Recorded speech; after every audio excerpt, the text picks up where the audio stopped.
खुलुमबाय सानसेयारि खौरां लानानै फिन नोंथांमोननिसिम फैफिनबावबाय आं सिबिरानि ब्रह्मआ नोंथांमोना सानफ्रोमबोनि फुंनि समाव सानसेयारि खौरां नायनो मोजां मोनोबा आंनि एसबी बड' निउज चेनेलखौ साबस्क्राइब खालामनानै ला बे चेनेलनि गेजेरजोंनो नोंथांमोनहा सानफ्रोमबो फुंनि समाव सानसेयारि खौरांखौ नुनो हागोन। रेलवे बिफानाव जारिमिनाव जाफेरै जाथाय रेलगारि सालायग्रा गैयालासे 84 किल'मिटार जानथायसिम खारदों गंसे रेलगारिया। खोनाफेरै जाथाय नङासै 1 किल'मिटार 2 किल'मिटार बा 3 किल'मिटार जानथायसिम नङा रेलगारि सालायग्रा गैयालासे गंसे रेलगारिया 84 किल'मिटार जानथायसिम खारदों आरो बे गिख्रंथाव जाथाया गुबुन हादरनि नङा बे गिख्रंथाव जाथाया जोंनि हादरावनो जानो मोन्दों। जम्मु एन्ड काश्मीरनि काठुआ स्टेशनाव जादों बे गिख्रंथाव जाथाया। अदेबानि जम्मु एन्ड काश्मीरनि काठुआ रेलवे स्टेशननिफ्रायनो ड्राइभार गैयालासे खारजेनदों रेलगारिया। मिथिहोनाय बायदिब्ला फुंनि 7 रिंगायाव जानो मोन्दों बे जाथाया। रेलगारि सालायग्रा आरो ड्राइभारा साहा लोंनो होननानै रेलवे स्टेशनाव ओंखारदोंमोन, नाथाय बिथांमोनहा रेलगारिनि हेन्ड ब्रेकखौ लागायनो बावदों। बेयावनो रेल लामाया स्लपिं जानायनि थाखाय अदेबानि गाहाय जानायनि थाखाय गिबियाव रेलगारिया लासैनो खारजेननो हमदों, उनाव रेलगारिनि खारनाया गोख्रैथि जालांदों होननानैबो मिथिहोदों। जायखौ होबथानो थाखाय गोबां नाजादोंब्लाबो हायाखैमोन। उनाव पान्जाबनि मुकेरियान जिल्लानि गंसे रेलवे स्टेशनाव खुनुरुखुमै लाखिनो हादों। गुबुन गुबुन रेलगारि सालायग्रा ड्राइभारफोरनि मददजों रेलगारिखौ लाखिनो हादों। रेलगारि सालायग्रा गैयालासे 84 किल'मिटार जानथायसिम रेलगारिया गाव हारसिङै खारलांनायनि उनावबो जेबो जाब्रबथाय जायैया बेयो मोनसे खाफालनि खोथा। मानोना उल्था फारसेनिफ्राय गंसेबो रेलगारि खारबोआखैमोन होननानै मिथिहोदों। बेनि अनगायैबो बे रेलगारिया माल रोगानाय अदेबानि रेलनि खामानि जानायनि लहाफोरखौनो रोगादोंमोन होननानैबो मिथिहोदों। नाथाय बे रेलगारिया माल रोगाग्रा रेलगारि जायालासे सुबुं रोगाग्रा रेलगारि जानायमोनबा हादराव फिन मोनसे गिख्रंथाव रेलगारिनि जाब्रबथाय जानो मोनबावगौमोन। बड' सिने आर्टिस्ट एस'सिएशन बिसानि 5थि बड' फिल्म एवार्ड सेरेमनिया चिरां जिल्लानि धालिगावआव बिजिर अडिट'रियामाव जानानै थांबाय। बिसानि बान्था राननाय हाबाफारियाव साबसिन फावखुंगुरनि बान्थाखौ मोननो हादों सायखं सावथुनाव फाव खालामनायनि थाखाय अम प्रकाश खेरखातारि बिथाङा। ओजोंहाय साबसिन फावखुंग्रिनि बान्थाखौ मोननो हादों दाखा जोमैयाव फाव खालामनायनि थाखाय मनालिसा हाज'वारि बिथाङा। बिथांमोननो ट्रफि होनायजों लोगोसे 1 लाख रांनि चेक गथायनायबो जादों। बेनि अनगायैबो साबसिन सावथुननि बान्थाखौ मोननो हादों दाखा जोमैया आरो साबसिन दिथागिरिनि बान्थाखौ मोननो हादों जेसास खेरखातारि बिथाङा। बिथांमोननोबो ट्रफिजों लोगोसे 1 लाख रांनि चेक गथायनाय जादों। बिसानि बान्था राननायाव राङारि बान्थाखौ बिटिआर सोरखारनिफ्राय होनाय जादों, जेराव 1 लाख राङै साब्रैनो होनाय जादों आरो 50,000 राङै सा 14नो होनाय जादों। बेबायदि राङारि बान्था होनायजों महरगिरिफोरजों लोगोसे सावथुन दिहुनगिरिफोरा जोबोद थुलुंगाखांनाय मोननो हागोन आरो बिथांमोनहा साबसिन खामानि मावनो थाखायबो थुलुंगा मोनगोन होननानै फोरमायथिदों। लोगोसे फोरमायथिबावदों दि 4थि आरो 5थि बड' सिने आर्टिस्ट एस'सिएशनखौ खुंनायाव बिटिआर सोरखारा मदद होनायलाय गाजा गोमजायै खुंनो हादों। फैगौ 6थि आरो 7थिखौबो खुंनायाव जाहाथे बिटिआर सोरखारा मदद होयो बेनि थाखायबो खावलायो बिसानिफ्राय। बे बान्था राननाय हाबाफारियाव बाहागो लानानै प्रमद बर' बिथाङाबो गोजोननाय मोननायखौ फोरमायथिदों। लोगोसे फोरमायथिबावदों दि फैगौ बोसोराव बिसानि बान्था राननाय हाबाफारिखौ दिल्लीयाव खुंनो थाखाय बिटिआर सोरखारनिफ्राय बिसानो प्रप'ज हरदों आरो बेयाव बिटिआर सोरखारनिफ्राय 1 कौटि रां होनाय जागोन होननानैबो फोरमायथिदों प्रमद बर'आ। लोगोसे बिथाङा फोरमायथिबावदों दि सावथुन दिहुननायजों हारिनि सिनायथिखौ होनो हानायजों लोगोसे जारिमिनखौ दिन्थिनानै आरो बायदि समाजनि खामानि मावनायखौ दिन्थिनानै समाज फोसाबनायनि खामानिखौ मावनो हायो। जेब्लासिम बिसाया गोख्रों जाया अब्लासिम बिसाखौ सोरखारा मदद होगोन होननानैबो बुंथियो प्रमद बर' बिथाङा। प्राइम मिनिस्टार नरेन्द्र मदि बिथाङा लैथोनि सिङाव पुजा खालामहैदों। गुजरातनि पान्चकुई बीचनि साखाथियाव आरब लैथोनि सिङाव हाबनानै लैथोनि गाहायाव पुजा खालामहैदों प्राइम मिनिस्टार मदि बिथाङा। जारिमिननि बायदिब्ला श्री कृष्णनि जायगा द्वारकाया बे लैथोआवनो बे जायगायाव गोदोदोंमोन। जारिमिननि बायदिब्ला द्वारका नोगोरखौ श्री कृष्णआनो बानायदोंमोन, जेराव गोजौ बिल्डिं दंमोन, गेदेर गेदेर गेटफोर दंमोन आरो द्वारका नोगोराव जौगानाय हारिमुफोर दंमोन। लोगोसे द्वारका नोगोरा श्री कृष्णनि महिमाजों बुंफबनायमोन। नाथाय श्री कृष्ण थैनायनि उनाव बे नोगोरा लैथो सिङाव गोदोलांदोंमोन आरो बे गोदोनाय द्वारका नोगोराव थांनानैनो अदेबानि लैथो सिङाव हाबनानैनो द्वारका नोगोरनि गोदोनाय हाखौ दांनानै श्री कृष्णखौ फुजा खालामदों नरेन्द्र मदि बिथाङा।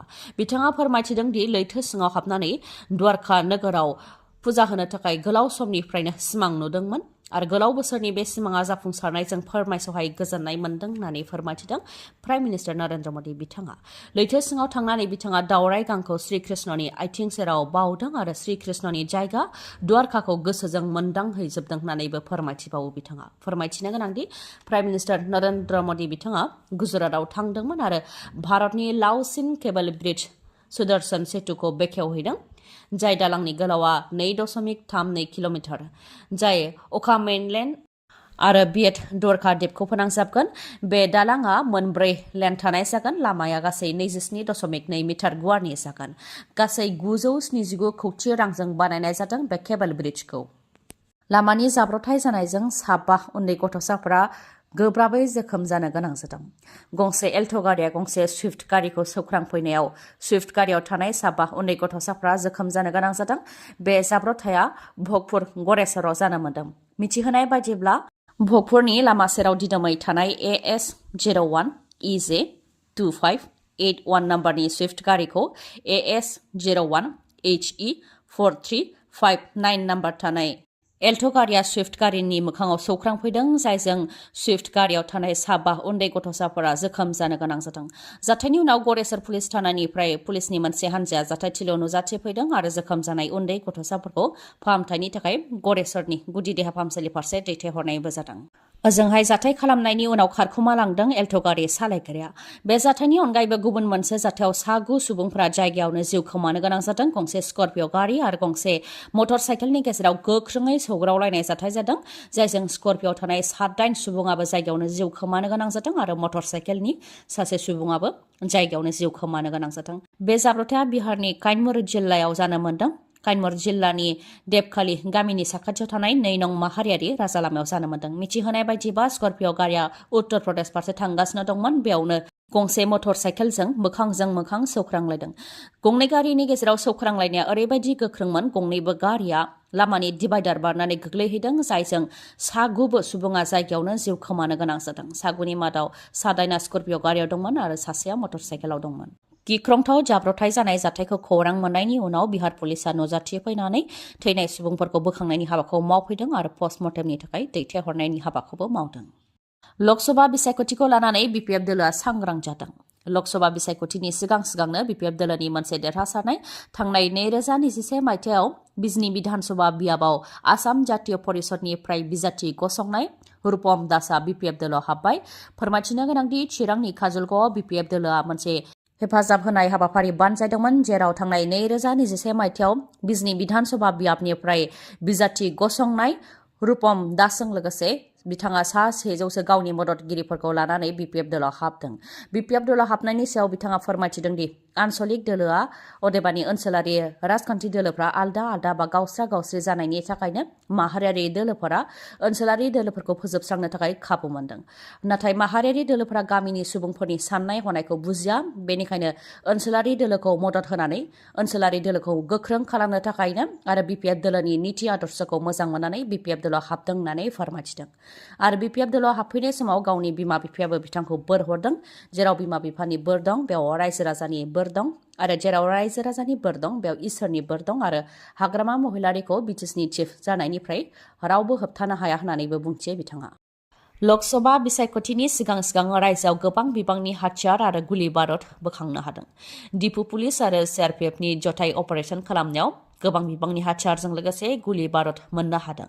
मोनसे स्रोद खौरांनि सायाव दिपु पुलिस आरो CRPFआ आसामनि दिपुआव मोनानि समाव अपारेशन खालामदोंमोन। बेयावनो गोबां बिबांनि हाथियार जेरै AK-47 rifle, .32 mm pistol, magazine, गोबां गोथां गुलि, आखाइजों बानायनाय ग्रेनेड बायदिफोरखौ हमनो हादों आरो बे दायाव 3खौ हमनो हादों। हमजानाय 3नि मुङा फारियै निजेश लांथासा, मानिक हाफ्लंबा आरो कुमुआ उफ्रामुं रथाय पांल'। बिसोर 3नाव सोंनाय फिननाय लानायनि उनावनो बिसिनि न'निफ्राय बेफोर गोबां हाथियार गुलि बारुदफोरखौ हमनो हादों होननानै फोरमायथिदों दिपु पुलिसआ। नाथाय हमजानाय दुथांफोरा सोरबा उदखारि हान्जाजों सोमोन्दो दङ ना गैया बेनि सोमोन्दै दासिमबो जेबो मिथिनाय जायाखै। बेनि अनगायैबो बेफोर गुलि बारुदखौ लानानै दुथांफोरा मा खालामनो नागिरदोंमोन बेनि सायावबो मिथिनो थाखाय सोंनाय फिननायखौ लागासिनो दं होननानै मिथिहोदों दिपु पुलिसआ।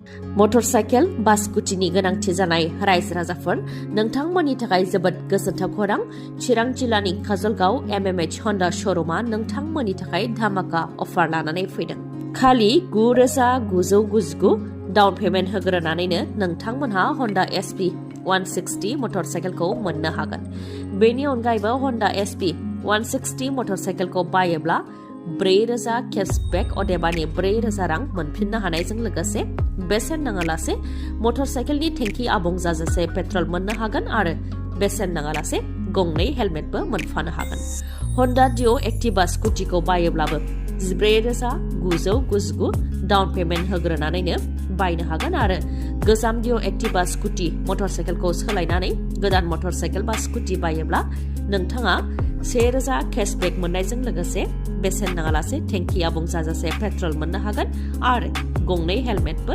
लोगोआव मोनफानो हागोन बेफोर खाबुखौ नोंथांमोनहा लानोबा गोख्रैनो काजलगावनि MMH हन्डा श'रुमाव खौरां लाहरनो हागोन 8720957824 नङाब्ला 9387560774 बे मबाइल नाम्बाराव फन खालामनानैनो नोंथांमोनहा खौरांखौ लाहरनो हागोन आरो बे अफारा 20 मार्चसिम थागोन गोजोन्थों भिडिअखौ जोबजासे नायनायनि थाखाय गोजोन्थों नोंथाङा आंनि चेनेलाव गोदानबा अन्नानै आंनि SB बड' निउस चेनेलखौ साबस्क्राइब खालामनानै ला बे चेनेलनि गेजेरजों नोंथाङा सानफ्रोमबो फुंनि समाव सानसेयारि खौरांखौ नुनो मोनगोन लोगोसे दिनैनि खौरांखौ मोजां मोनदोंबा लाइक कमेन्ट आरो शेयार खालामनो दाबाव गोजोन्थों